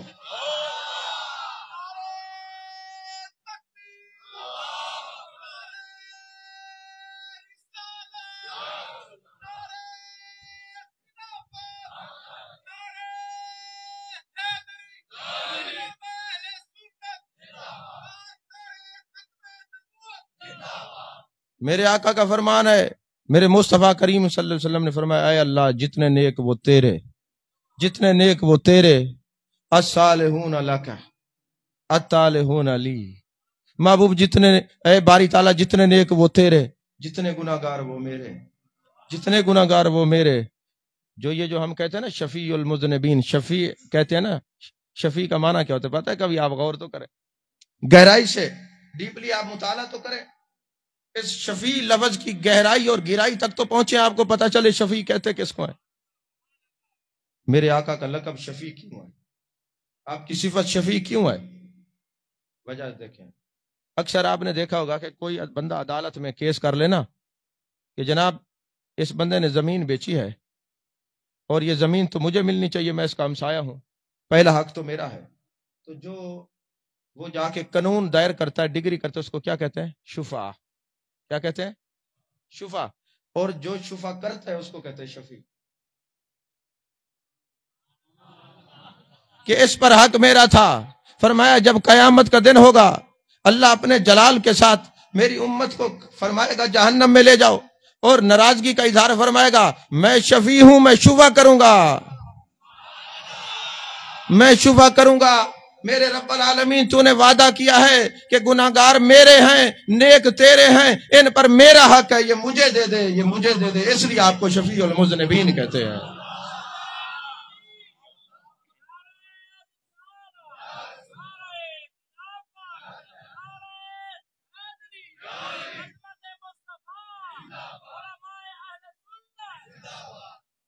اس لیے آپ کو شفیع المذنبین کہتے ہیں۔ نبی الامی پڑھتے ہو نا قرآن میں، درود میں بھی پڑھتے ہو، امی کے معنی کا پتہ ہے؟ امی کا معنی کرنے والے تین قسم کے لوگ ہیں، جہلا، علماء اور عرفاء۔ جہلا نے کہا امی کا معنی ان پڑھ ہے، علماء نے کہا نہیں، جو ان پڑھ ہے وہ عالم ما کان و ما یکون کیسے ہو سکتا ہے؟ تو امی کہتے ہیں علماء کے نزدیک امی کا معنی ہے ایسا علم جس کو کسی انسان نے نہ پڑھایا ہو، جس کو خود رحمان نے پڑھایا ہو، اس کو امی کہتے ہیں۔ الرحمن علم القرآن، جس کو خود رحمان نے پڑھایا ہو اس کو امی کہتے ہیں۔ اور عرفاء کہتے ہیں ام کا معنی ہوتا ہے اصل، ام کا معنی ہوتا ہے جڑ، ام کا معنی ہوتا ہے روح۔ آپ عربی میں دیکھیں نا جب اماں جی کو بلاتے کیا کہتے ہیں؟ یا امی، اے میری ماں، وہی امی ماں، یعنی اصل۔ یہ ماں نہ ہوتی تو بیٹا نہ ہوتا۔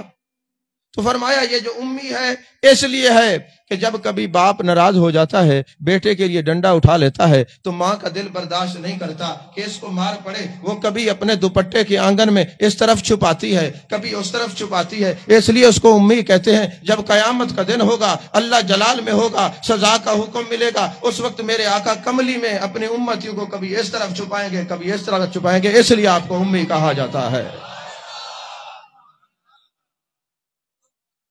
اس لیے آپ کو امی کہا جاتا ہے۔ عزیزان محترم، ابو بصیر کو میرے آقا نے کیا فرمایا؟ اے ابو بصیر، میرا پیغام تمہیں پہنچے گا۔ جب باہر آئے تو انہوں نے کہا دیکھا تمہیں نکال دیا نا، اتنی دور سے سفر کر کے آیا، لہو لہان ہے، خون رس رہا ہے، چلو کچھ دیر تو بٹھا لیتے، واپس کرنا ہی تھا۔ تو آپ نے فرمایا خبردار، میری محبت اور بڑھ گئی ہے۔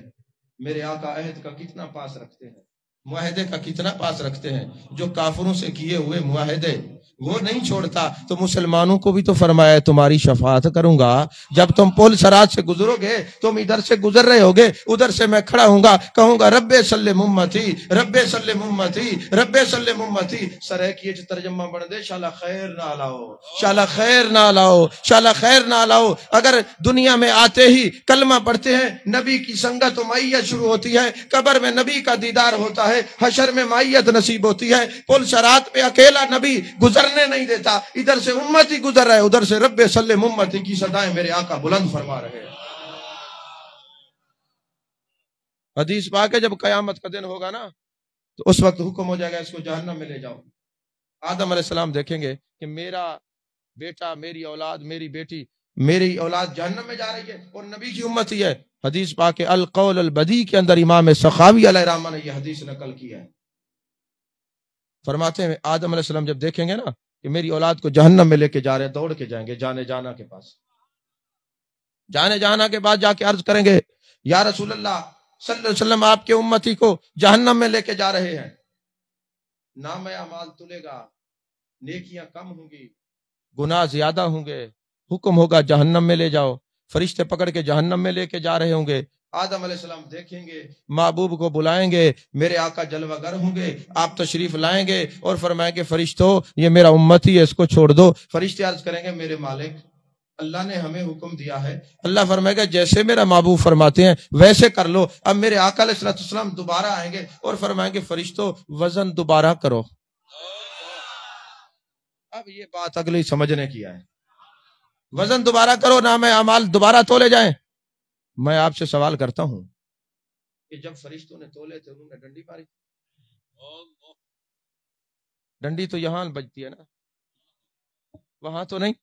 فرشتے تو پاک ہیں، اللہ کی تسبیح کے علاوہ وہ کچھ نہیں کرتے، لیکن وہاں پہ اللہ کے محبوب فرماتے دوبارہ وزن کرو. وزن تو وہی ہوگا جو پہلے تھا، مگر میرے آقا علیہ السلام وزن کیوں کروا رہے ہیں؟ سوال بنتا ہے یہ قبلہ.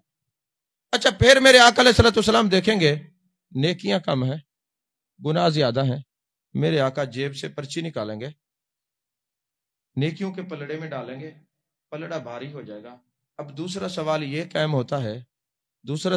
قائم ہوتا ہے کہ نیکیاں تو تول چکی، یہ کیا تھا جو محبوب نے جیب سے نکالا ہے؟ آپ کہیں گے جی درود شریف ہے، حدیث پاک میں یہ الفاظ ہیں میرے آقا جو امتیوں کا پڑا ہوا درود ہے نا سنبھال کے رکھیں گے. تو جب امتیوں کا درود پڑا ہوا سنبھال کے رکھیں گے تو پھر یہاں سوال بنتا ہے جو پڑھا تھا وہ تو تل گیا، یہ کون سا درود ہے؟ توجہ ہے آپ کی؟ جو پڑھا تھا درود وہ تو تل گیا، یہ کون سا درود ہے؟ اب سنیے میرے آقا کیوں دوبارہ وزن کروا رہے؟ فرمایا اس لیے کہ اللہ نے قرآن میں فرمایا وَمَا كَانَ اللَّهُ لِيُعَذِّبَهُمْ وَأَنْتَ فِيهِمْ. محبوب جہاں آپ ہوں گے وہاں میرا عذاب نہیں ہوگا، وہاں عذاب کی نوید نہیں سنائی جائے گی، وہاں عذاب نہیں ہوگا. پہلے میں نہیں تھا تو جہنم کا حکم ہوا ہے، اب میں کھڑا ہوں، قانون قدرت ہے. اب اللہ یہ نہیں کہے گا جہنم میں لے جاؤ، اب اللہ یہ نہیں فرمائے گا کہ جہنم میں لے جاؤ. وَمَا كَانَ اللَّهُ لِيُعَذِّبَهُمْ وَأَنْتَ فِيهِمْ. اللہ کون سی معاذ اللہ وعدہ خلافی کرا؟ ایسا نہیں ہے. پھر دوبارہ وزن اب کم بھی ہوا تو یہ حکم نہیں ہوگا جہنم میں لے جاؤ. ہم جو کھڑے ہیں. اور پھر فرمایا بات دراصل یہ ہے جو درود آپ نے پڑھا نا، ایک وہ درود تھا کہ جو آپ بیٹھ سے پڑھ رہے ہیں، چل رہے ہیں، پڑھ رہے ہیں، دوستوں میں بیٹھے ہیں پڑھ رہے ہیں، وہ تل گیا. لیکن یہ جو درود وہ ہے میرے آقا نے فرمایا اسمع صلاۃ اہل محبتی و عارفہم. جب تم سارے رشتہ داروں سے ہٹ کے ایک جگہ آتے ہو، سب سے منہ موڑ کے بیٹھتے ہو، اور جب میرا نام آتا ہے درود پڑھتے ہو، آنسو بہاتے ہو، تم پیار سے درود پڑھتے ہو. میں خود سنتا بھی ہوں، دیکھتا بھی ہوں، سنبھالتا بھی ہوں، رکھتا بھی ہوں، اور قیامت والے دن تک پلڑے میں رکھوں گا بھی. صحیح ہے وہ درود ہے. آپ مجھے یہ بتائیں کہ جو روزانہ محبوب کی محفل میں جاتے ہیں اور جو ہوٹل میں بیٹھتے ہیں ان میں اچھا کون ہے؟ تو کبھی کسی مفتی نے کہا ہوٹل پہ بیٹھنا شرک ہے، تو پتہ چلا گڑبڑ کوئی اور ہے. یہ ساتھ کسی اور کا دے رہے ہیں جو ذکر رسول کے خلاف باتیں کرتے ہیں اور دلائل دیتے رہتے ہیں. تو میں نے کہا ہمارے تو مقدر میں لکھا ہوا ہے. آپ بڑے پڑھے لکھے حضرات بیٹھے، مجھے ایک بات بتائیں. میرے آقا جب دنیا میں آئے تو آپ نے فرمایا رب حبلی امتی. آپ غار میں گئے رب حبلی امتی، آپ بازار میں گئے رب حبلی امتی، آپ مزار میں گئے فرمایا رب حبلی امتی، آپ معراج پہ گئے فرمایا رب حبلی امتی. قیامت والے دن بھی شفاعت کریں گے. قرآن میں کہیں اللہ نے حکم دیا محبوب ہر وقت اپنی امت کا ذکر کیا کر. کہیں حدیث سے قدسی ہے کہ اللہ نے فرمایا محبوب اپنی امت کا ہر وقت ذکر کیا کر. تو جب میرے آقا بغیر کسی دلیل کے اپنی امت کا ذکر نہیں چھوڑتے، پھر امتی بھی بغیر کسی دلیل کے اپنے نبی کا ذکر نہیں چھوڑتے. بغیر کسی دلیل کے اپنے نبی کا ذکر نہیں چھوڑتے. ہم منائیں گے، ذکر کریں گے، کرتے رہیں گے، کیونکہ قبر میں نجات بھی ذکر مصطفیٰ صلی اللہ علیہ وسلم سے ہے. عزیزان محترم، ابو بصیر رضی اللہ تعالیٰ کو آقا نے فرمایا ہمارا پیغام پہنچے گا. اب باہر نکلے نا، آپ نے فرمایا میرا یقین اور محبت اور بڑھ گئی ہے کہ میرے آقا عہد کی کتنی پاسداری فرماتے ہیں. تو پھر جب تھوڑی دور گئے نا، آپ ابو بصیر نے ایک کو ماری تھپڑ، وہ بے ہوش ہو گیا. دوسرے کے آپ نے تلوار اسی کی کھینچ کے اس کو قتل کر دیا. جب قتل کر دیا، دوسرا جو بے ہوش تھا وہ اٹھا، وہ بھاگ گیا. جب وہ بھاگا نا تو حضرت ابو بصیر مکے جا نہیں سکتے تھے. کہ مار دیں گے، مدینے آ نہیں سکتے تھے کہ سرکار نے معاہدہ کیا ہے، تو انہوں نے مقام عیس کے اوپر جو مکے اور مدینے کے درمیان ہے ایک وادی میں پناہ لے لی. ادھر سے حضرت ابو جندل آ گئے، انہوں نے بھی وہاں سے پناہ لے لی. تو ایک نہیں دو نہیں، بڑھتے بڑھتے 3000 کا قبیلہ وہاں بن گیا. 3000 وہ جو عاشق تھے انہوں نے ڈیرے لگا لیے. بظاہر تو یہ تھا کہ یہ ایگریمنٹ، یہ معاہدہ طبیعت ہو اور جناب والا حالات کے خلاف ہے، مگر جانے جانا دیکھ رہے تھے کہ آخر عاشقوں کی بستی بھی تو آباد ہونی چاہیے نا. میرے آقا نے وہ معاہدہ کر لیا. اب وہ 3000 صحابی وہاں جمع ہو گئے. اب جب کوئی مسلمان وہاں سے مکے سے یا ادھر ادھر سے گزرتا تو کافر جو تھے نا وہ لوٹ لیتے تھے. تو اللہ کے حکم سے محبوب نے فرمایا اے اس کے رہنے والو، یہ کافر ہمیں لوٹتے ہیں، اب تمہارے ہاتھ سے جو بھی چڑھے تم بھی لوٹ لیا کرو، یہ مال غنیمت ہے. اب جب وہ لوٹنے لگے نا، اب ان کی طبیعت سیٹ ہو گئی. انہوں نے کہا یہ جو ہم نے معاہدہ کیا تھا یہ تو ہمارے گلے پڑ گیا، کیونکہ معاہدہ تو یہ تھا کہ مدینے جو پہنچے گا واپس کریں گے، بس یہ عیس کا تو نہیں تھا نا، مقام عیس کا تو نہیں تھا. وہ سارے آگے حضور ہم ایگریمنٹ کینسل کرتے ہیں، آئندہ جو آپ کے پاس آئے گا آپ کا ہے، اور جو آپ کا ہو جاتا ہے وہ ہمارے پاس تو نہیں آتا، آپ ہی کا رہتا ہے. اور حضرت ابو بصیر درمیان میں بیمار ہو جاتے ہیں. جب بیمار ہوتے ہیں نا، قریب المرگ ہو گئے، سانسیں رک رہی ہیں، اور کسی نے کہا ابو بصیر تو جانے والا ہے. کہا نہیں، میرے یار نے کہا تھا میرا پیغام پہنچے گا، مجھے موت نہیں آئے گی تب تک جانا کا پیغام مجھے نہیں پہنچے گا. مجھے موت نہیں آئے گی جب تک جانا کا پیغام نہیں پہنچے گا. اور وہی تھا. ابو بصیر بیماری کی حالت میں ہے، ہچکی لگی ہوئی ہے اور قریب المرگ ہے، نزاع کا عالم طاری ہے. میرے آقا نے فرمایا جاؤ میرے ابو بصیر کو خبر دو تمہارے آقا نے تمہیں یاد کیا ہے. اگرچہ سانس ٹوٹ رہی ہے، روح پرواز کرنے والی ہے، جب پیغام آپ کا پہنچا، وہ میرے آقا علیہ الصلوۃ والسلام کا پیغام لے کے گئے، تو کتب حدیث میں آپ نے دونوں ہاتھوں سے جیسے واجد میں آتا ہے نا بندہ، ایسے ہلائے، فرمایا دیکھو میرے یار کا پیغام آ گیا ہے، میرے سرکار کا پیغام آ گیا ہے. میں انتظار کر رہا تھا، اجل میرے سر پہ کھڑی ہے، میں اس وقت تک نہیں جاؤں گا جب تک جانا کا پیغام مجھے نہیں پہنچے گا. تو یہ جو صاحب قرآن کے عاشق ہوتے ہیں وہ بھی ہر چیز مٹا دیتے ہیں. اب آخری بات عرض کر کے گفتگو ختم کر رہا ہوں، کیونکہ مجھے اتنی اجازت نہیں ہے گفتگو کرنے کی، پھر بھی ذوق تھا آپ کا، آپ ذوق سے سنتے رہے، بیان ہوتا رہا. اب جو قرآن کے عاشق ہیں ان پر بھی ایک بات کر کے گفتگو ختم کر رہا ہوں. حضرت ابو العالیہ جو حدیث کے طلباء ہیں وہ جانتے ہیں کہ ابو العالیہ غلام تھے اور بہت بڑے محدث تھے، اور آپ جو ہے نا حدیث کی روایت کیا کرتے تھے. اگر آپ کبھی بخاری شریف پڑھنے کا موقع ملے نا تو آپ کو کافی ساری حدیثیں ایسی ملیں گی جو ابو العالیہ سے روایت ہیں. ایون کہ بخاری شریف کے اندر یہ جو ایک باب ہے ان اللہ و ملائکتہ یصلون علی النبی، کہ اللہ تعالیٰ اپنے نبی پہ درود کیسے بھیجتا ہے، اس حدیث کے راوی بھی حضرت ابو العالیہ ہیں. فرماتے ہیں اللہ فرشتوں کی مجلس میں کبھی محبوب کی عظمتوں کا ذکر کرتا ہے، شانوں کا ذکر کرتا ہے، چہرے کا ذکر کرتا ہے، ہاتھوں کا ذکر کرتا ہے، ان پر اللہ اپنے محبوب کی عظمتیں اور شان فرشتوں میں بیان کرتا ہے. اب بخاری شریف کی حدیث کیا کہہ رہی ہے کہ اللہ فرشتوں کی جماعت میں محبوب کا ذکر کرتا ہے، تو پتہ چلا اجتماع میں ذکر کرنا محبوب کا سنت الہیہ ہے.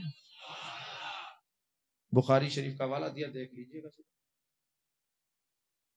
وہ ابو العالیہ صرف حدیث نہیں پڑھاتے تھے، جب دین کی بات آتی تو چوکیدارہ بھی کرتے تھے. آپ میدان جنگ میں گئے، جب میدان جنگ میں پہنچے نا تو آپ کے پاؤں کے اوپر ایک زخم ہو گیا. جیسے زخم ہوا وہ زخم بڑھتا بڑھتا بڑھتا پورا پاؤں جو تھا سیاہ ہو گیا. اس وقت کے جو اطباء تھے، حکماء تھے، انہوں نے کہا پاؤں کاٹنا پڑے گا. حضرت ابو العالیہ نے کہا کاٹ دو، انہوں نے کہا اس کو کاٹنے کے لیے آپ کو نشہ دینا پڑے گا. آج تو وہ احتیاط کرنے والے لوگ ملتے نہیں، لیکن اگر نشہ دیا جائے تو یہ جائز ہے، انستھیزیا یہ جائز ہے، اس کی ممانعت نہیں ہے.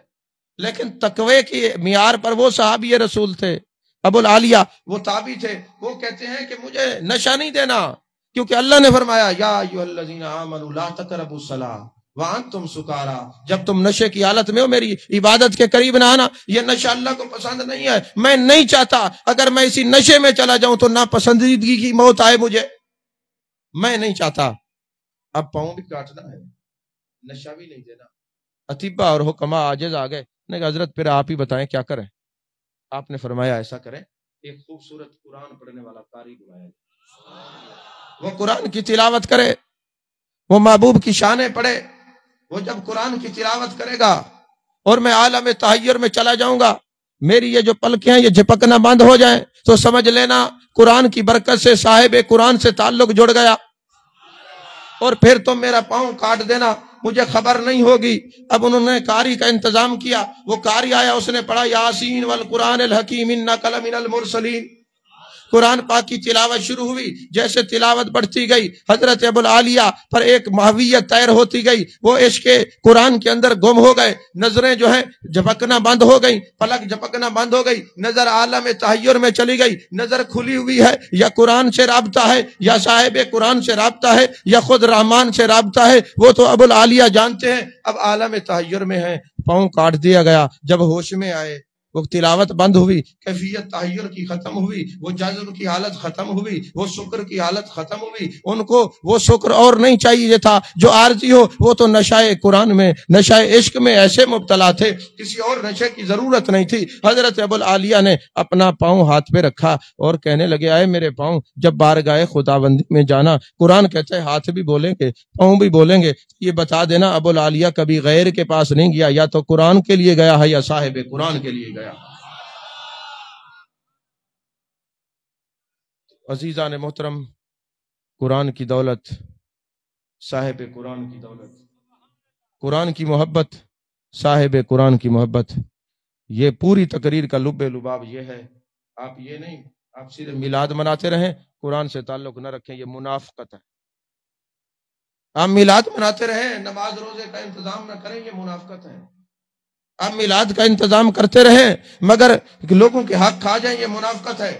آپ میلاد مناتے رہیں مگر سود کا کاروبار کرتے رہیں، یہ منافقت ہے۔ ارے میلاد منانا یہ جشن مصطفیٰ ہے، اور یہ حالات پر اور حلال اور حرام کی یہ پرکھ رکھنا یہ مشن مصطفیٰ ہے۔ ہم جشن والے بھی ہیں، ہم مشن والے بھی ہیں۔ اللہ نے فرمایا لِتُؤْمِنُوا بِاللَّهِ وَرَسُولِهِ وَتُعَزِّرُوهُ وَتُوَقِّرُوهُ، اے ایمان لانے کے بعد نبی کی تعظیم اور توقیر کرو، وَتُسَبِّحُوهُ بُكْرَةً وَأَصِيلًا، پھر صبح شام اس کا ذکر کرو، اس کی تسبیح بولو۔ تو پتہ چلا ایمان والا جو ہوگا وہ تعظیم بھی کرے گا، میلاد بھی منائے گا، عبادت بھی کرے گا، عبادت بھی کرے گا، میلاد بھی منائے گا۔ جو میلاد منائے گا وہ عبادت بھی کرے گا، تو لہٰذا یہ دونوں چیزیں لازم الملزوم ہیں۔ آپ یہ وعدہ کریں اپنے آپ سے کہ قیامت تک جب تک جئیں گے اپنی نسلوں کو یہ بتا کے جائیں گے ہم صرف جشن والے نہیں ہیں، ہم جشن والے بھی ہیں، نبی کے مشن والے بھی ہیں۔